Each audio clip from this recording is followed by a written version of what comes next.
Hello সবাইকে, চলে এসেছি নতুন আরও একটা ব্লগ নিয়ে। এখন বাজে 11:30 কিছু হবে হয়তো। তো আজকের ব্লগটা এখন থেকে শুরু করছি। সকাল থেকে কোনো ভিডিও করা হয়নি, ভাবছিলাম কোনো রকম ব্লগ করব না, কিন্তু ওই আর কি মনে হলো শুরু তো করি, যদি কিছু হয় সারাদিনে শেয়ার করবো, না হলে ব্যাস। তো এখন যাচ্ছি আমি দোকানে। আসলে কালকে তো দেখতেই পেরেছিলে মাংস হয়েছিল, আজকে একটু ভাবছি হেলদি হেলদি না, ওই সবুজ শাক সবজি খাবো। আসলে আর ভালো লাগছে না বেশি মশলাদার খাবার, ওই জন্য এখন দোকানে যাচ্ছি। দেখি কি পাই না পাই, সব কিছুই শেয়ার করবো তোমাদের সাথে। তো চলো দোকানে যাওয়া যাক, অনেকটা লেট হয়ে গেছে আজ। আমি চলে এসেছি দোকান থেকে, আর দেখো এই যে ঝিঙে নিয়ে এসেছি আর কয়েকটা সবজি নিয়ে এসেছি। আর আমার সামনের ওই দিদি কটা কলা আনতে দিয়েছিল, তাদের জন্য কলাও নিয়ে এসেছি। আচ্ছা, আমি না আজকের আমার এই ব্লগটায় কয়েকটা কথা বলতে চাই। যদিও বা এই ব্লগটা কিন্তু কয়েকদিন আগের ব্লগ, মানে আজকের ব্লগ না এটা, তো তাও আমি কথাগুলো ভাবলাম এই ব্লগে বলি। তো আজকে হচ্ছে 23 তারিখ আর কালকে 22 তারিখ ছিল। তো তোমরা জানোই কালকে কি হয়েছে, তো সেই বিষয়ে আমি কয়েকটা কথা বলতে চাই। আসলে আমার মনটা না আজকে একদমই ভালো ছিল না, মানে এই ব্লগটা যেদিন বানিয়েছি সেই দিনের কথা আমি বলছি না, ব্লগটা কয়েকদিন আগের। এখন আমি এডিট করছি আজকে 23 তারিখে। তো যেটা বলছিলাম, আমার মনটা আজকে একদমই ভালো ছিল না, ভাবছিলাম ব্লগ পোস্ট করব না। তো এখন আমি এডিট করছি, জানি না আজকে পোস্ট করব কিনা, যদি করি তাহলে তোমরা আজকেই দেখতে পারবা, না হলে কালকে দেখতে পারবা। তো এইবারটা আমার কথাটা বলি, যেটা বলছিলাম আর কি। তো কালকের ঘটনাটা 22 তারিখের, আসলে আমি না জানতাম না, তোমাদের দাদা ভাই রাত্রিবেলা প্রায় ওই 12টার সময় ও কালকে এসেছে। তো তারপরেই ও আমাকে বলছে যে তুমি কি নিউজ দেখেছো? তো আমি ওকে রীতিমতো বললাম যে না, আমি কোনো নিউজ দেখিনি, কারণ আমার শরীরটা খুব একটা ভালো লাগছিল না, ওই জন্য আমি ফোন তেমনভাবে একটা দেখিনি। আর আমি না ফোন দেখলেও মোটামুটি ওই বেশিরভাগ গানই শুনি, আর না হলে ওই কার্টুন দেখি, তাছাড়া খুব একটা নিউজ বা অন্য কিছু আমি খুব একটা দেখি না ফোনে। তো সেটাই আমি বললাম যে না, আমি দেখিনি নিউজ, কি হয়েছে।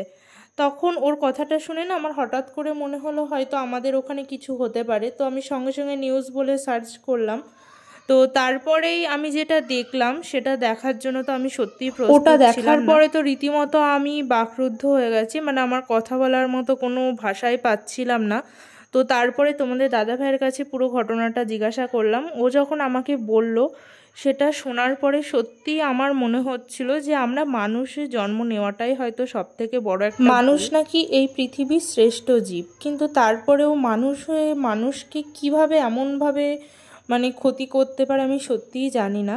তো আমি যখন নিউজটা দেখলাম আর তারপরে যখন সব কিছু ঠিকঠাকভাবে বুঝলাম, তখন কিন্তু আমার অবস্থা খুবই খারাপ হয়ে গেছিলো। মানে এগুলো দেখার পরে আর শোনার পরে আমার তো কান্নাকাটি করে মানে অদ্ভুত একটা টেনশন হচ্ছে। সত্যি বলতে এতদিন না টেনশনে থাকতাম, কিন্তু সেটা আমার হাজব্যান্ডকে নিয়ে, কারণ তোমরা জানোই ও কী জব করে, তো সেই জন্যই একটা টেনশন থাকতো।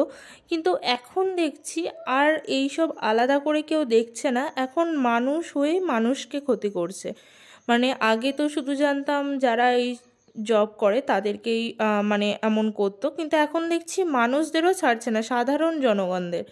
তো ওইগুলো দেখার পরে সত্যি আমি ভীষণ রকমভাবে মানে কি বলবো, আমি টেনশান করছিলাম, আমার খুব খারাপ অবস্থা হয়ে গেছিলো। তো আমি না একটা কথা ভাবছিলাম, মানে আজকে সারাদিন আমি এই কথাটাই ভাবছিলাম। আসলে আমাদের হাজব্যান্ডরা চাকরি করে, আমরা সেগুলো যখন মানে বলি বা আমাদের ফিলিংসগুলো যখন মাঝের মধ্যে শেয়ার করি, তখন না অনেকে এটাই বলে যে তোমাদের হাজব্যান্ডরা চাকরি করে, লাইফের মানে রিস্ক আছে, কিন্তু ওরা তো পেমেন্টটাও পাচ্ছে অত। এইবারটা আমি এটাই শুধু মানে ভাবছিলাম আজকে সারাদিন। যারা এই কথাগুলো বলতো তারা হয়তো এইবারটা থেকে বুঝতে পারবে টাকাটাই সব না, কারণ এই কালকে যে ঘটনাটা ঘটেছে তারপর থেকে হয়তো তারা বুঝতে পারবে। কারণ তার আগে থেকে সবাই এটাই ভেবে নিত যারা এই জবগুলো করে তারা অনেক টাকা পায় আর তাদের জীবনের কোনো মূল্য নেই, মানে তাদের জীবনটা জীবনই না। তো এইবারটা যখন সাধারণ মানুষের সাথে এটা ঘটেছে, এইবারটা হয়তো তারা খুব ভালোভাবে বুঝতে পারবে যে জীবনটা ঠিক কতটা মূল্যবান।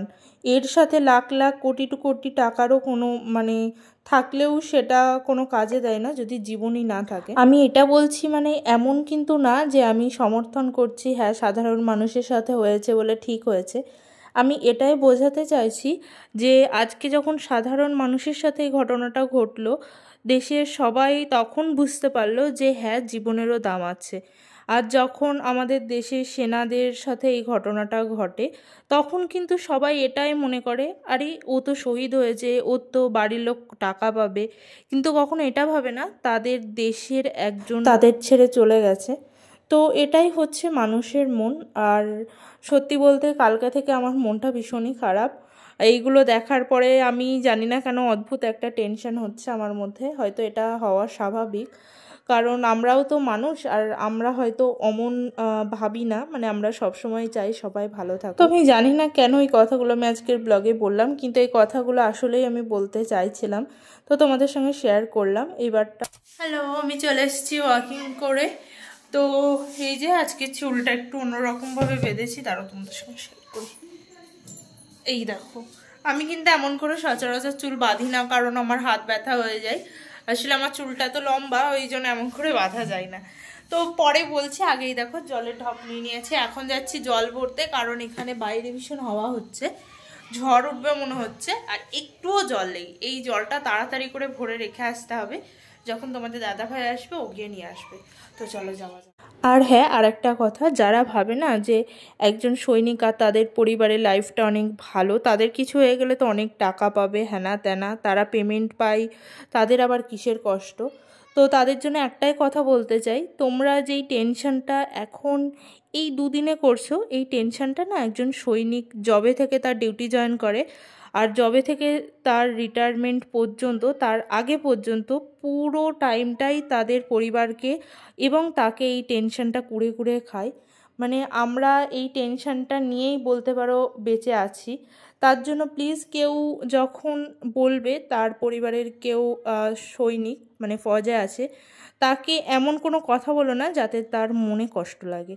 তো হ্যাঁ, এটাই বলার ছিল, কারণ এই কথাগুলো অনেকের কাছ থেকে আমি শুনি, কিন্তু তখন আসলে কিছু বলি না। কিন্তু আজকে যখন এই ঘটনাটা ঘটেছে, আমি ভাবলাম বলাই যাক তোমাদের সাথে যে এইগুলো করা ঠিক নয়।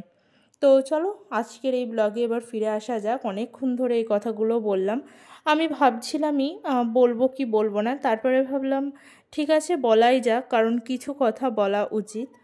তো দেখো আজকের এই দিনটার কথা বলি এবার। সকাল থেকে তো দেখতেই পারলে তেমন কিছু করিনি, তোমাদের সঙ্গে ওই টুকিটাকি যা শেয়ার করেছি। আর আগেই বললাম এটা কয়েকদিন আগের ব্লগ। তো এখানে দেখো আমি রেডি হয়ে বাইরে একটু হাঁটতে গেছিলাম, আর অনেক দিন পরে না আজকে এই শার্টটা পরেছি আমি, কারণ ওই আর কি টি শার্টই পরে ঘুরি বেশিরভাগ, কি মনে হলো এই শার্টটা আজকে একটু পরলাম। আর এই হেয়ার স্টাইলটা ট্রাই করলাম, আমি কিন্তু কোনো দিন এর আগে করিনি এই হেয়ার স্টাইলটা। আসলে আমার চুলগুলো তো লম্বা, ওই জন্য না কোনো রকম কোনো স্টাইলিং করতে গেলে আমার ভীষণ অসুবিধা হয়। মানে আমার ওই খোপা আর না হলে বিনুনি, এই দুটো ছাড়া আর কোনো রকমভাবে আমি চুল বাঁধতে পারি না, আর খুব বেশি না হলে চুলটা খুলে রাখা। আর এখন যা গরম, তার মধ্যে তো চুল খুলে রাখার কোনো রকম কোনো প্রশ্নই ওঠে না। লম্বা চুল কিন্তু দেখতেই ভালো লাগে, কিন্তু সেটাকে মেনটেন করা যে কত বড় একটা সমস্যা, সেটা আসলে সবাই বুঝতে পারবে না। তো এবারটা বলি, তো এখানে দেখো রুটি করছিলাম, আর তোমাদের দাদাভাইকে আমি একটু কাজ বলেছিলাম। তো ওখান থেকে না আমি ওকে কিছু একটা ওঠাতে বলেছি, তো ও সেটা মানে ভুলভাল ওঠাচ্ছিল বলে আমি এবার একটু রাগ করছিলাম, কিন্তু আসলে আমার এখন মনে নেই আমি ওকে কী বলছিলাম। মানে বললামই তো কয়েকদিন আগের ব্লগ, ওই জন্য আমার সঠিক খেয়াল নেই কী বলছিলাম ওকে আমি। আর হ্যাঁ, এই শার্টটা না আমি পরে গেছিলাম, তো অনেকেই বলছিল, মানে অনেকে না ভাবছে এটা হয়তো সাইজে বড় বেশি এই ওই, তো এইগুলো তো এমনই হয়। আর আমি একটু সাইজে বড় জামা কাপড় পরতে বেশি ভালোবাসি। তো দেখো রুটি করছে, আর ওইদিকে তোমাদের দাদাভাই ও কাজ করছে, কি করছিল যেন একটা, ও না মানে আজকে বলছিল একটুখানি এগরোল খাবে, ওই জন্যই দেখো শসা পেঁয়াজ এগুলো কাটছে, আর আমি এদিকে বানাচ্ছি। আর তখন দেখতেই পারলে দুধে ছানা কাটছিলাম, তো একটু পনির বানাবো ভাবলাম। তো দুধটা এখন ওই যে তোমাদের দাদাভাই আবার পনির বানানোর জন্য ঢেলছে। আর আজকের এই ভিডিওটাও এটুকুই, ভালো লাগলে চ্যানেলটা সাবস্ক্রাইব করে দেবে। টাটা।